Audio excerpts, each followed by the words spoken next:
চুপ করো, ভুলটা স্বীকার করো না। কে মারলো কে ধরলো সেটা আমার তোমার প্রশ্ন নেই। তোমাকে তো গায়ে হাত দেবে না। তুমি হিসাব করে তুমি সেই মনে করে দেখো কতটা মাল নিয়েছে সেইভাবে পয়সাটা দিয়ে দাও। যদি চুরি করতে হয় আমি ধরা যাবে ঢুকবো কেন? বাবা ইট 5 কেজি তখন নিয়ে চলে গেছে আর তখন আবার বলছে আমার ইটটা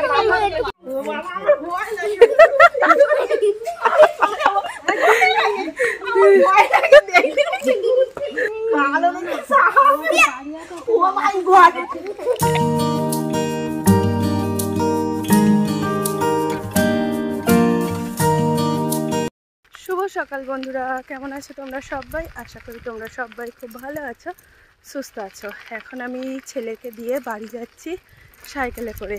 তো ও দুটোই ছুটি, আবার বেরোবো 1:30টার সময়, তখন বেরোলে পৌঁছে যাব। তো এখন বাড়ি গিয়ে আমি সেলাইয়ের কাজ করব, অনেক কাজকর্ম আছে, তো সেগুলো আমার হয়ে যাবে। আর আমাদের এই দিকটা দেখো পুরো মাঠঘাট, এদিকে একটা গরু।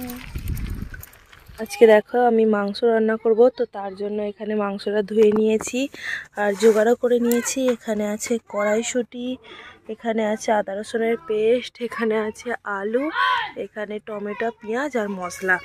আর আজকে রান্না করব এই উনানটার মধ্যে, গ্যাসে আর আজ রান্না করব না।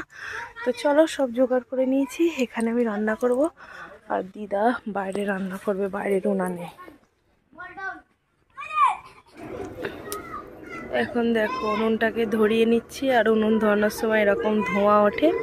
আর সকালবেলা এখানে রান্না হয়েছিল, তার জন্য উনুনটাতে কালি পড়ে আছে। দেখো এতক্ষণ ধোঁয়া খাওয়ার পর উনুনটাই ধরেছে, এবার গনগন করে জ্বলবে, আর ধোঁয়া হবে না। আমার চোখের অবস্থা, ধোঁয়া লাগলেই এরকম হয়ে যায় আমার চোখটা। তো এটা ঠিক হতে 10 মিনিট সময় লাগবে, তারপরেই ঠিক হয়ে যাবে। তো চলো রান্নাটা করে নিই, মাঝে মাঝে দেখা হচ্ছে। তো দেখো আমার চোখের অবস্থা, পুরো ধোঁয়ায় চোখ থেকে জল বেরিয়ে গেছে, চোখ দুটো জ্বলছে। তো 10 মিনিটেই ঠিক হয়ে যাবে। তো ধোঁয়া লাগলে এরকম হয়, আর উনান নিভবে না। তো দেখো উনানটা এই গনগন করে জ্বলছে এখন। তো চলো রান্নাটা করে নিই, মাঝে মাঝে দেখা হচ্ছে। আমি সমস্ত মশলাগুলো দিয়ে দিয়েছি, এবার আর ভালো করে কষাবো। তেল ছেড়ে দিলে মাংসগুলো দিয়ে দেবো।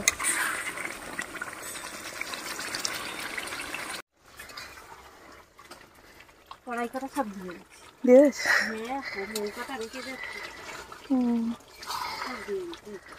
হ্যাঁ লাস্ট ঠিক আছে।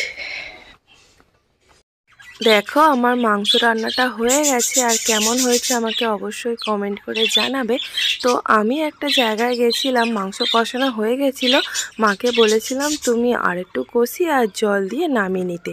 তো ভিডিও শুরুতে আমি যে ভিডিওটা তোমাদের সাথে শেয়ার করেছি, আশা করি অনেকেই বুঝতে পারোনি যে কি বিষয়টা হচ্ছে কদিন আগে তোমাদেরকে দেখিয়েছিলাম এই ভাঙাচোরা দাদুটা আমাদের বাড়ি থেকে ঠকিয়ে অনেকটা ভাঙাচোরা জিনিস নিয়ে চলে গেছে, অ্যালুমিনিয়াম। তো ভিডিওটা তোমাদেরকে দেখিয়েছিলাম, সেখানে অনেক কিছু বলেছিলাম। আজকে ওই দাদুটা আসতে আমাদের বাড়ির দাদু ওনাকে ধরেছিল। তো সবাই মিলে ওনাকে বলাতে উনি আগে থাকতে হাতে টাকা নিয়ে রেডি হয়ে আছে। তো উনি যদি আমাদেরকে নাই বা ঠকাবেন, তো উনি আগে থাকতে টাকা বের করে দেবেন বা কেন? তো আমরা পেতাম হয়তো 450 টাকা, উনি 200 টাকা দিয়ে চলে গেছে। উনিও জানে যে উনি এটা ঠিক কাজ করেনি। আমি এখন এসেছি ছেলেকে স্কুলে নিতে, আর একটু তাড়াতাড়ি চলে এসেছিলাম, তার জন্য এই যে দেখো এই পাশের এই বাড়িটাতে এসেছি।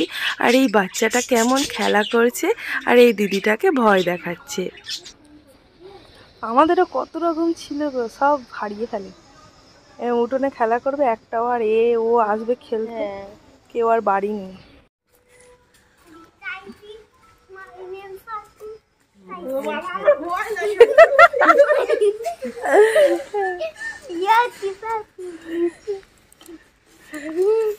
তোমাকেই দেবে।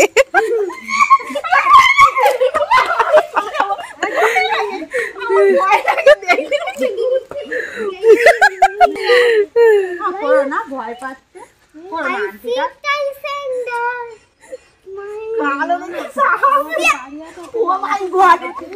এই যা কোথায় ওই পারে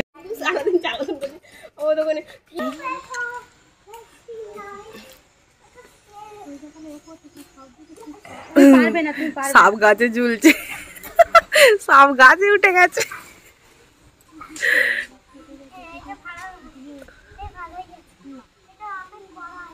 অনেক বড়।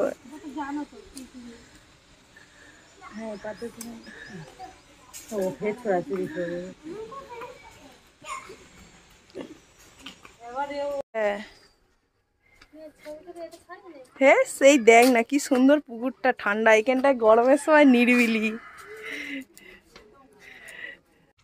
এখন বিকালবেলা আমার ছেলে আর দুই কাকার সাথে দেখো বল খেলা করছে, আর আমার এই উঠানটার অবস্থা দেখো কেমন। হাঁস বাচ্চাগুলো রোদ পুইছে বসে বসে। পাশের বাড়ির এক কাকি এই এতগুলো এক চুবড়ি সিম দিয়ে গেল। দেখো সিমগুলো কি সুন্দর দেখতে, সাইড দিয়ে কেমন একটা হালকা বেগুনির, আর এগুলো সাদা সাদা। তো কত রকম জাত আছে না সব জিনিসের, কি সুন্দর লাগছে এগুলো। দেখো এক্ষুনি আসছিলাম,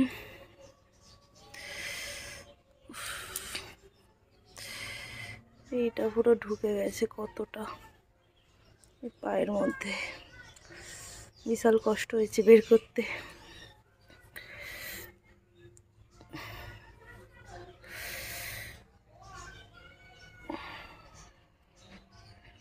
এটা পুরো অনেকটা ঢুকে গেছে, তো বিশাল যন্ত্রণা করছে। অনেকটা প্রেসার দিয়ে টানার পরে বার হয়েছে, কিন্তু রক্তটা বেরোচ্ছে না। এখানটায় দেখো পুরো কতটা গর্ত হয়ে গেছে।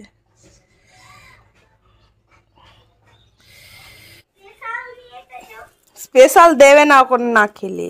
স্পেশাল নয়, এই এই তোমার জন্য একটু কি এনেছি আমি, একটু কিনে খুব 10 টাকা স্পেশাল দেবে। আমি আর আমার হাজবেন্ড এখন যাচ্ছি পাখি কিনতে, আরো দু একটা হাতে কাজ নিয়ে বেরিয়েছি।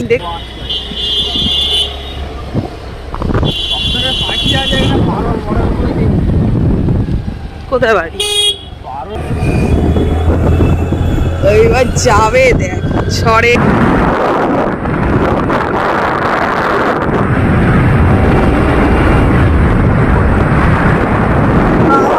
স্কুটিতে নাকি 72-74 যাচ্ছে, কি ঠান্ডা। ও আমার স্কুল, আমার পুরনো স্কুল।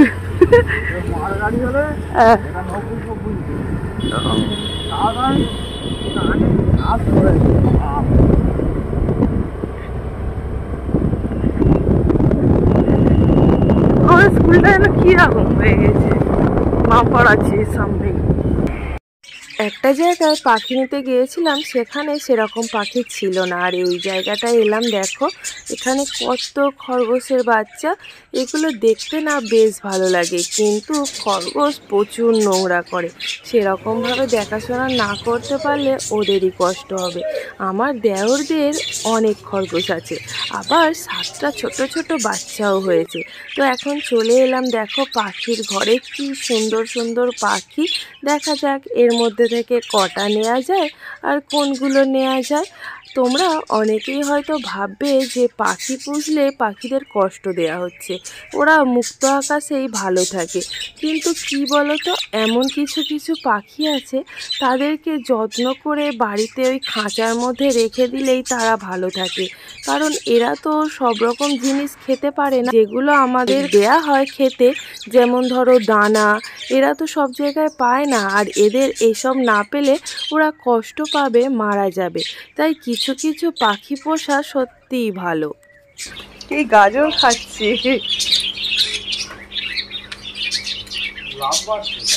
কোনটা গাজর খাচ্ছে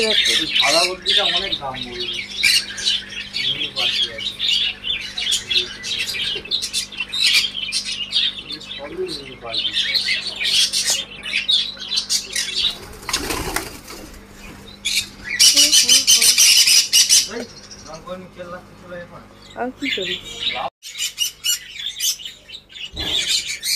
আচ্ছা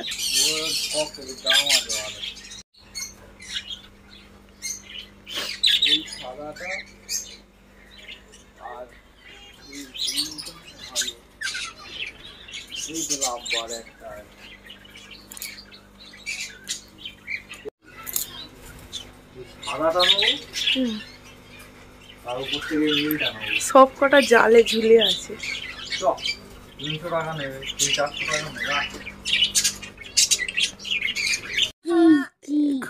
এখন বাজে 9:30 আর আমার ছেলেকে খাওয়াতে বসিয়েছি ডিম ভাজা। আলু হ্যাঁ আলু হ্যাঁ আর এই সোয়াবিন হ্যাঁ দেবে না, আমায় এই ডিমটাই দেবে আচ্ছা। আর ভাতও দেবে। আমার বাবা সোয়াবিন খায় না, তার জন্য বলে দিল। তো সব কিছুই গরম গরম এখন আমার বাবাকে। তো চলো আমার বাবাকে এখন খাইয়ে দিই, বসে পড়েছে। আর বাইরে এত ঠান্ডা, তার জন্য আজকে বিছানাতেই খাইয়ে দিচ্ছি। দেখো সময় এখন 9:30।